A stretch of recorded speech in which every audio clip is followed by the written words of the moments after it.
el nombre de Jesús se lo pedimos. Amén. Amén. Muy bien, capítulo 2 de Filipenses dice así. Por tanto, hay un por tanto, que sin duda va a ser sobre el tema al que se está refiriendo la carta, pero nomás el por tanto para poder como enfocarles que se va a referir a algo. Dice, por tanto, si hay alguna consolación en Cristo, si algún consuelo de amor, si alguna comunión del Espíritu, si algún afecto entrañable, si alguna misericordia, completad mi gozo, sintiendo lo mismo, teniendo el mismo amor, unánimes, siendo una misma cosa. Nada hagáis por contienda o por vanagloria, antes bien con humildad, estimando cada uno a los demás como superiores a él mismo, no mirando cada uno por lo suyo propio, sino cada cual también por lo de los otros. Verso 5. Haya pues en vosotros este sentir que hubo también en Cristo Jesús, el cual, siendo en forma de Dios, no estimó el ser igual a Dios como cosa que aferrarse, sino que se despojó a sí mismo, tomando forma de siervo, hecho semejante a los hombres, y estando en la condición de hombre, se humilló a sí mismo, siendo obediente hasta la muerte y muerte de cruz. Por lo cual Dios también le exaltó hasta lo sumo y le dio un nombre que es sobre todo nombre, para que en el nombre de Jesús se doble toda rodilla de los que están en los cielos y en la tierra y debajo de la tierra, y toda lengua confiese que Jesús, el Cristo, es el Señor, para gloria de Dios Padre. Muy bien, tomen su asiento. Quiero ponerle como un tema de humildad y sacrificio. Humildad y sacrificio. Sin duda esta carta es en el tiempo cuando ya el apóstol Pablo está en la cárcel, está padeciendo por causa de Cristo, por causa del Evangelio. Y bueno, él está mandando esta carta a los hermanos de Filipos o los filipenses para darles mucho ánimo a que tengan gozo. Usted lee el libro completo a ver cómo habla de gozo, regocijaos, hermanos, regocijaos. Y a pesar de que él está en la cárcel, ¿verdad? Pero también les va a hablar con una amonestación. Les va a hablar con una amonestación. He aquí por eso la palabra, haya pues en vosotros este mismo sentir. ¿Por qué? Porque estaban pasando conflictos dentro de la hermandad, de la iglesia. Había discusiones, había no un mismo sentir. Había celos, había como, eran hermanos, pero estaban teniendo contiendas. Por eso del verso 3 del capítulo 2 dice, nada hagáis por contienda o vanidad. Muchas veces llega a pasar esto en las iglesias, ¿no? De que ya después de mucho tiempo de cristianismo, como que uno se le puede ir, ahora sí que la vio como decimos, ¿no? Y de repente queremos ser notorios cuando estamos haciendo algo para el Señor, ¿no? Entonces ahí la exhortación dice, nada hagáis por contienda o por vanagloria, antes bien con humildad, estimando cada uno a los demás como superiores a él mismo. Fíjese, ¿qué es lo que sucede dentro de la iglesia? A veces queremos ser los números uno, queremos que todos los ojos de los demás estén sobre nosotros, queremos ser el preferido, o las mujeres, alguna la preferida, ¿no? La que llame la atención. Y le voy a decir algo, hermanas o hermanos, que si usted es un fiel creyente que ama a Dios y trabaja para Dios, y es fiel a la iglesia para servir y apoyar, no dude que pues tal vez usted ha pasado o está pasando o le va a pasar de que va a haber siempre alguna controversia dentro de la hermandad. Sí, va a haber alguna discordia, no grave, pero va a haber algo, si no, o tal vez ya lo ha pasado, ¿no? Sí hemos pasado realmente, ¿no? Que no, a veces no son cosas ni de, no son ni de doctrina, ni son graves, pero son detallitos de la personalidad. No me gusta la personalidad de tal hermana, no me cae muy bien el hermano, y por eso el detalle se vuelven tipo de controversias. Bueno, si usted es un fiel creyente, no va a escapar de esto, pero no significa que eso sea como para condenación, ¿verdad?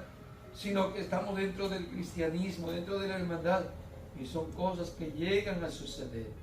He aquí por eso la carta de Pablo a los filipenses, para que encuentren consuelo, pero también para que tengan una mejor conducta, para que no sigan con esa, vamos a decir, con esa forma de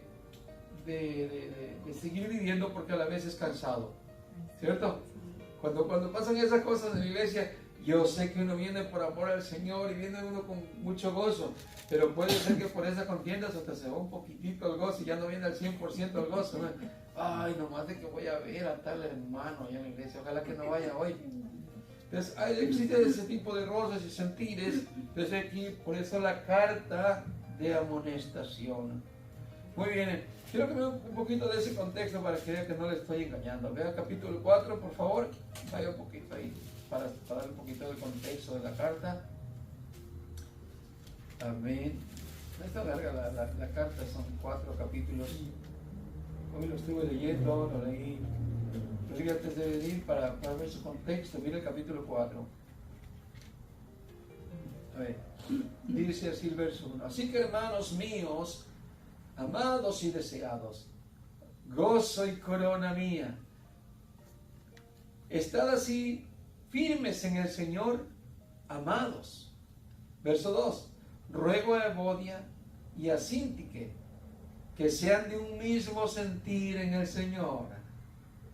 A ver que si había contiendas, no tenían el mismo pensamiento las hermanitas. La hermana Evodia y la hermana Síntique, no dice que realmente fue lo que sucedió, porque le digo, esto no pudo haber sido muy grave. No está hablando de que fueron ellas separadas por la doctrina, una se apartó de la fe o algo. No, nada que ver, no está hablando de eso. Al contrario, cuando habla de ellas, que eran buenas hermanas, hermanas salvas, hermanas que trabajaron incluso en el ministerio del apóstol Pablo por un tiempo, no siempre, de un cierto tiempito. Esta iglesia surgió cuando se recuerdan que Pablo, tal ocasión, cuando fue a predicar a un lugar y se encontró a muchas mujeres en el río que iban a la oración, entre las cuales estaba esta mujer que vendía púrpura, ¿no?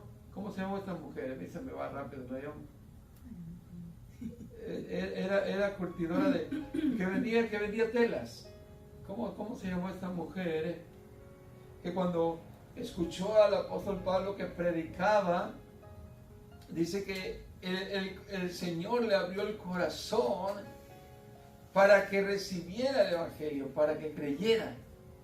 Y ella inmediatamente le rogó a Pablo y los que andaban con él que si la consideraban de que en verdad ella era una hija de Dios, ahora una creyente, que por favor le fueran a su casa, los invitó a su casa. ¿Sí? Y de ahí nace esta iglesia. Muy bien, nos quedamos con el nombre, luego lo memorizamos, ¿verdad? Recordamos la mujer esta, ¿cómo se llamó? No recuerdo ahorita. Muy bien, pero mira el verso 3. Para ver un poquito de lo que le digo del contexto. Dice, asimismo te ruego también a ti, compañero fiel, que ayudes a estas, ¿quiénes son? ¿Quiénes son estas? Evodia. Estos son nombres del Nuevo Testamento, no sé si alguna le gustaría ponerle alguna así, Evodia o así, son nuevos nombres, no son del Antiguo Testamento.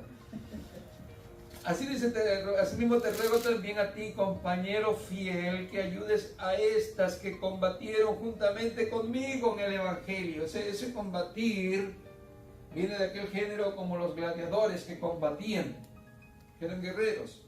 Esa palabra combatir, aquí está diciendo Pablo, estas que combatieron juntamente conmigo en el Evangelio.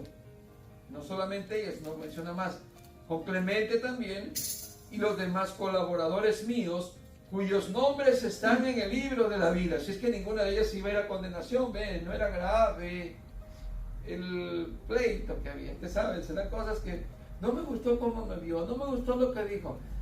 Y ahí surgen estas cosas, ¿cierto? Como ya no me quedo comer como ustedes el día domingo, mejor me voy, a mí no me gusta participar. En fin, y salen ese tipo de contiendas, ¿no? Y ya luego se incomoda uno y hay uno otro y se siente mal. He aquí entonces el contexto, y miren, nomás quiero que vea el verso 4 para que, ¿cómo habla de regocijos? Dice, regocijaos en el Señor siempre, otra vez digo, regocijaos. O sea, este libro está lleno de mucha animación que Pablo le manda a los hermanos filipenses.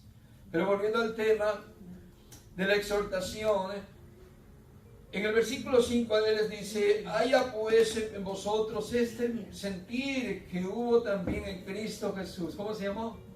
Lidia, esa hermana Lidia. Fue donde creyó, ¿no? Cuando iban a la oración. ¿En Hechos? Sí, esa es la historia, ¿no? Cuando iba Pablo a la oración y estaban estas mujeres ahí, ¿no? Junto al río. Muy bien. De ahí nace la iglesia de los filipenses, según. Bueno, ¿qué pasa? Dice Pablo, que no hay ese tipo de sentires, hermano, que hay mentes divididas. No es grave, pero hermanos, lo mejor es tener un convivio sano. Que cada vez que nos reunimos, hermano, que sentimos todos una misma cosa. No anden sintiendo envidia, no anden sintiendo enojo, no anden sintiéndose unos más. Luego es malo hasta sentirse menos, ¿cierto? No, yo no le quiero hablar porque yo me siento menos. Sí, hay hermanitos que te saludan así de puntas de dedos y al final ya dices, ¿por qué no me saluda bien? El otro quiere que le machuque la mano. Y surge que hasta el que es más débil también se aparta, pues no, es que yo me siento menos, yo no quiero. Entonces tiene uno que sentir una igualdad, tener un mismo pensamiento. Venimos a la casa de Dios a alabar a Dios. Todos somos hijos de Dios, no hay diferencia, no hay excepción de personas. Así tú tengas mejor cara, yo esté menos parecido que tú, yo estoy más viejo que tú estás más, no sé cómo decirlo. Que haya desigualdades en nuestra forma de físicas o económicas, en fin, nacionalidades, que no, yo nací en Guatemala, Guatemala es mejor que México, yo qué sé, pues uno puede pensar cada cosa, pero que uno como hijo de Dios no vengan esas ideas, porque esas ideas no son de edificación. ¿Se entiende? Lo mejor es que todos cuando vengamos sintamos esa misma armonía, ese mismo gozo, esa misma bendición de que tú me ves y yo te veo y digo, wow, ver un hermano salvo, ver un hijo de Dios realmente me da tanto ánimo porque digo, no soy solamente yo, ¿no? Eso da alegría, ¿no? Da mucho gozo.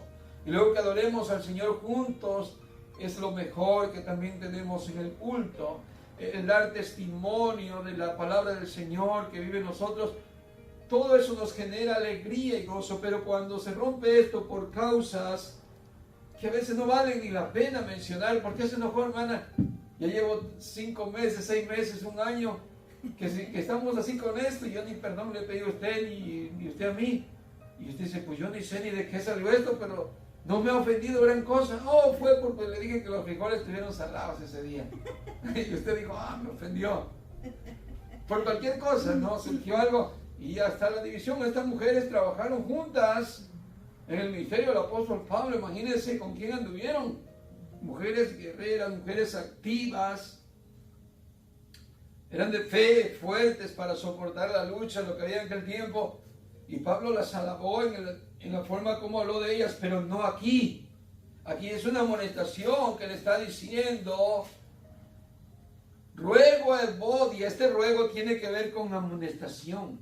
Sí, ruego, pero no este ruego que si quieres. Este ruego como una orden. ¿Se entiende? De una reprensión. Ruego a Evodia y a Síntique que sean de un mismo sentir en el Señor. ¿Cierto? Como yo las vi antes que estuvieron acá conmigo. Que se les pase eso que tienen. ¿Sí? Entonces, por eso hay aquí el contexto de haya pues en vosotros este mismo sentir que hubo en Cristo Jesús. Que siendo en forma de Dios, no estimó el ser igual a Dios como cosa que aferrarse, sino que se despojó a sí mismo, tomando forma de siervo, ser un ser humano, hechos semejantes a los hombres, y estando en la condición de hombre, se humilló a sí mismo. Escuche, quiero que vea esto. Vamos a ponerlo un poco claro. Jesús, nadie humilló a Jesús. Jesús se humilló a sí mismo. A nosotros sí nos pueden humillar, incluso Dios también nos puede humillar. Dijo el salmista, hubiera yo perecido si no hubiera sido humillado. ¿Sí? Pero a Jesús nadie lo humilló. A Él no lo humillaron. Él mismo se despojó y se humilló a sí mismo. A Él no lo mataron, Él mismo dio su vida. ¿Cierto? O sea, hay una diferencia porque Él es Dios y nosotros somos humanos. A Dios si de Dios nadie se puede burlar, como alguien se lo va a humillar. ¿Se entiende? Cuando estaba delante de Pilato, ¿qué le dijo Jesús? Porque Pilato dijo, ¿acaso no tienes temor? Yo tengo autoridad. Te puedo dejar libre, te puedo detener. Y Jesús le dijo, no le tuvo miedo. Dijo, no sabes, si tienes esa autoridad es porque te ha venido de arriba. Si no, no la tuvieses. ¿Cierto? Sí. Muy bien, así es que vemos aquí, dice que Él se humilló a sí mismo, haciéndose obediente hasta la muerte y una muerte de cruz. Por lo cual también Dios le exaltó hasta lo sumo y le dio un nombre que es sobre todo nombre. Bueno, ¿qué vemos entonces aquí? Que debemos aprender que cuando surgen cosas, hermanos, como divisiones y celos, o que viene eso de que uno se siente más que otro, no es más que la altivez, el orgullo, o que más puedo añadir, la soberbia, cosas que traen destrucción al ser humano. Y no solamente al ser humano, creo que fue algo de lo que Satanás intentó hacer, digamos, creerse al nivel de Dios, quererse sentir a la par de Dios, no voy a decir quererlos superar, pero por lo menos Satanás, si se dio cuenta que él estaba a un nivel más bajo, vamos a decirlo, comparándolo con Dios, él al mirar aquello, su corazón se enalteció. ¿Y qué sucede cuando el ser humano se enaltece, cuando el hombre se enaltece? ¿Qué es lo que logra con el orgullo? ¿Qué es lo que logra, hermanos, con la vanidad? ¿Qué es lo que logra con esa altivez? ¿No es acaso destrucción? Bueno, pues en base a eso nos muestra aquí la Escritura que es necesario la humildad y sacrificio. ¿Sí? Hay que tener humildad para servir al Señor, y también servir al Señor es una vida de sacrificio. Es una vida de servicio, sacrificio. Y en este caso, servicio también a los demás. No solamente digo yo sirvo a Dios, pero yo no le voy a servir a nadie más. Yo estoy para que a mí me sirvan. No. Ejemplo nos dejó el Señor de que esa humildad no se reflejaba solamente en que Él tenía una imagen de no ser violento, sino que se refleja en el servicio a los demás. Como mostró el Señor el ejemplo de humildad, que vino a este mundo y no escogió nacer en lugares de zonas con dinero, rico, pudo haber nacido en una familia multimillonaria, pero elige nacer de una forma pobre. Y dice la Escritura que Él, siendo rico, se hizo pobre para que nosotros seamos ricos en Él. Luego, no vino para ser servido, siendo Dios, siendo el dueño de todo, no vino para ser servido, sino para servir. ¿Cierto? Sí. Que vimos ahí en el aposento alto, que Él se les levantó y se puso a lavarle los pies a todos los discípulos. Le dijo, lecciones he dado, para que así como yo he hecho, ustedes hagan con los demás. Y les dijo un ejemplo, les dijo una enseñanza, ¿no? Que los reyes de la tierra se enseñorean de ese oficio, de ese poder, y se enseñorean para que los demás les sirvan. Y dijo, yo estoy entre ustedes como el que sirve, no como el que es servido. ¿Cierto? Así es que, muy bien, dice entonces que tengamos ese mismo sentir, que no haya en nosotros esa altivez, esa soberbia de creernos que somos algo más que los demás,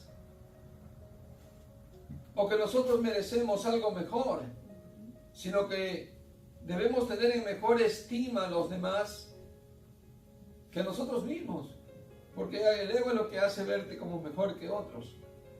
¿Sí? Muy bien, ahora, ¿qué vemos aquí en el verso 7? En el verso 7 dice, sino que se despojó a sí mismo.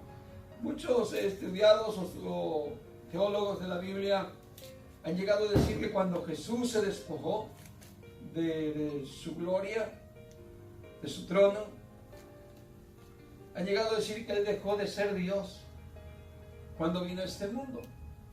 Pero no es que Jesús nunca dejó, al contrario, Jesús es Dios y nunca dejó de ser Dios. Lo que la Escritura nos está diciendo es que Él se despojó del lugar donde estaba, de esa posición, o de esa posesión, mejor dicho. Posesión es que estaba rodeado de sus ángeles que le servían. Imagínense el trono del cielo donde Él está. Y de repente Él se despoja de todo aquello y viene a este mundo hostil por el pecado.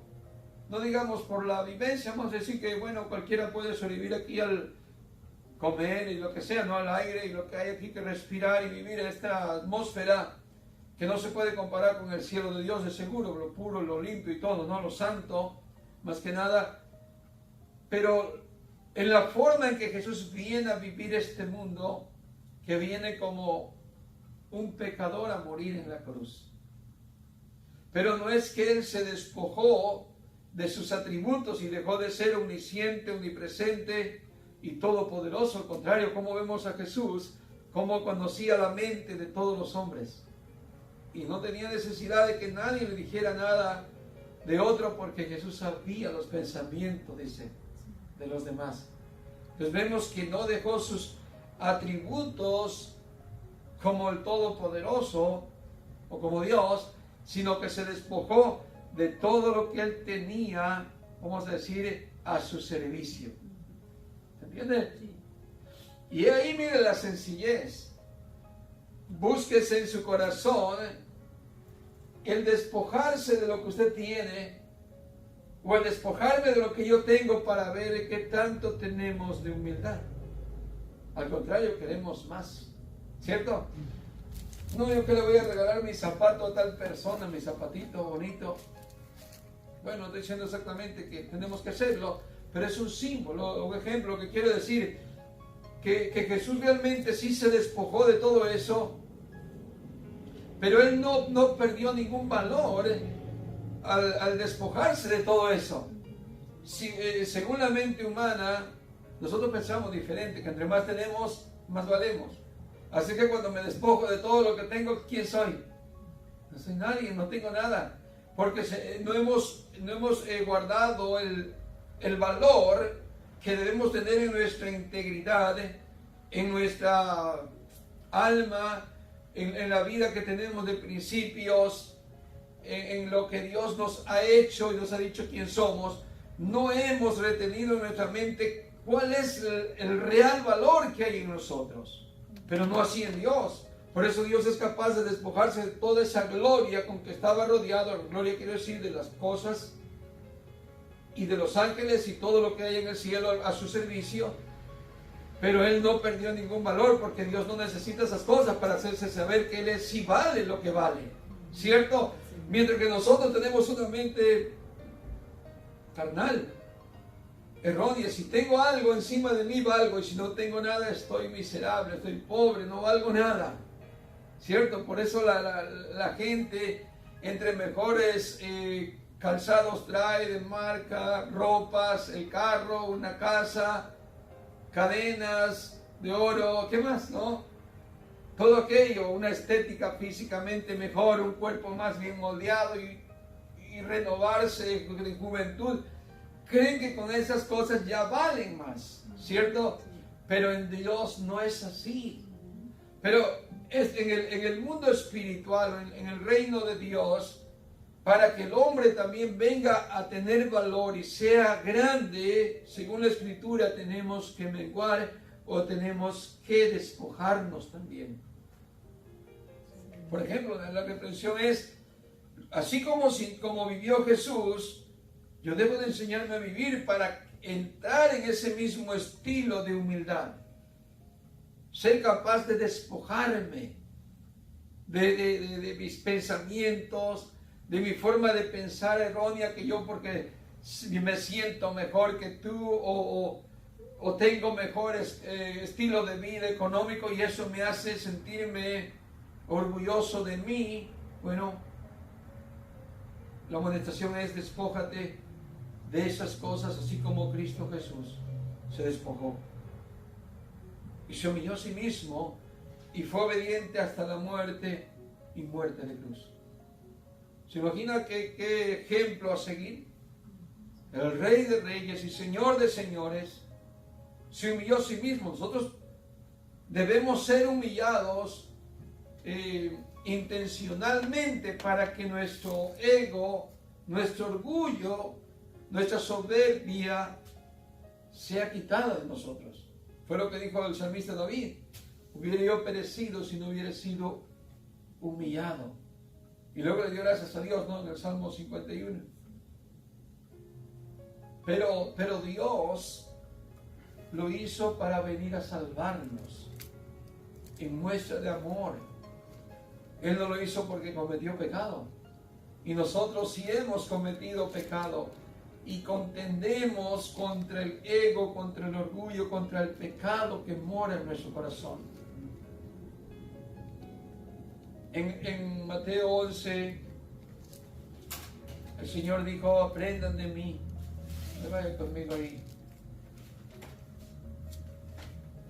Mateo 11, 28 creo.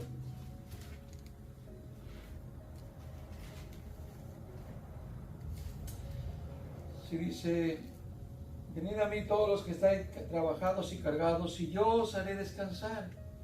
Llevad mi yugo sobre vosotros y aprended de mí, que soy manso y humilde de corazón, y hallaréis reposo para vuestras almas.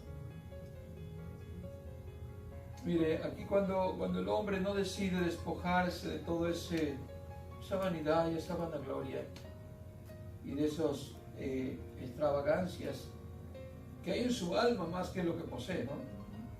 Uno puede ser pobre y puede ser uno bien creído, bien orgulloso, bien altivo, y en verdad no tiene uno casi nada.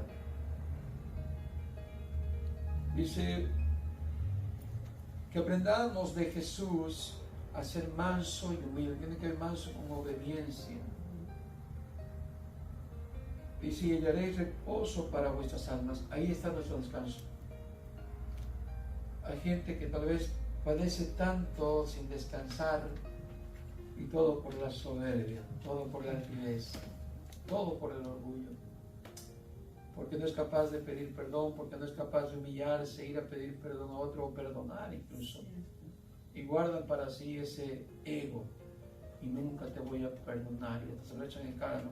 Nunca te voy a perdonar. ¿Y quiénes somos nosotros para no perdonar?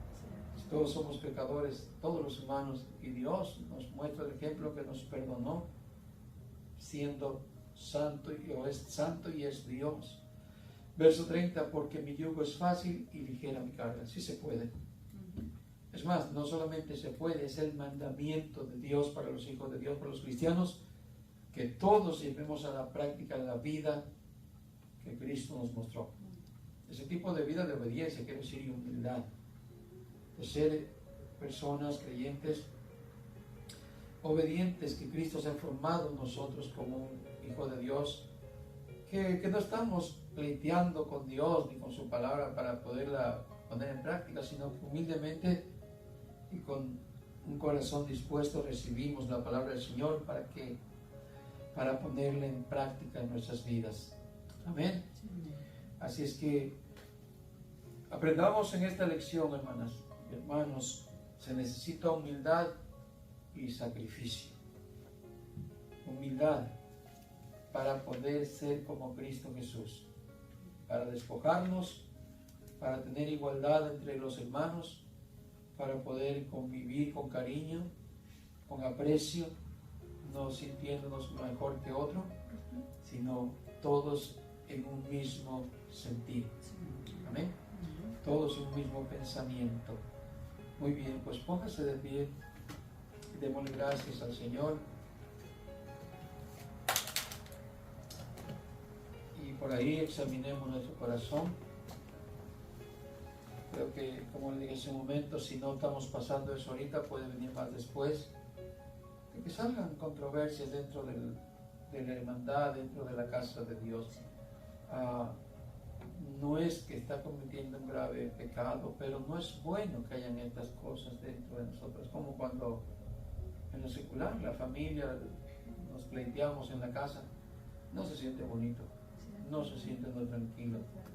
Y la Escritura nos habla que cuando hay pleitos también así, discordias, ¿no? O sea, que no son para condenación, dice que no se ponga el sol sobre vuestra cabeza o sobre vuestro enojo. Ese día, al terminar el día, hay que buscar la paz porque se duerme bien en paz, se duerme bien tranquilo, ¿no? Sin estar dañando el hígado con ese rencor o falta de pedir perdón. Así es que qué bueno que Dios nos da esta bendición y nos sana, nos bendice para que vivamos en paz. Oremos. Señor y Padre nuestro, le damos gracias por la palabra que hoy nos enseñó.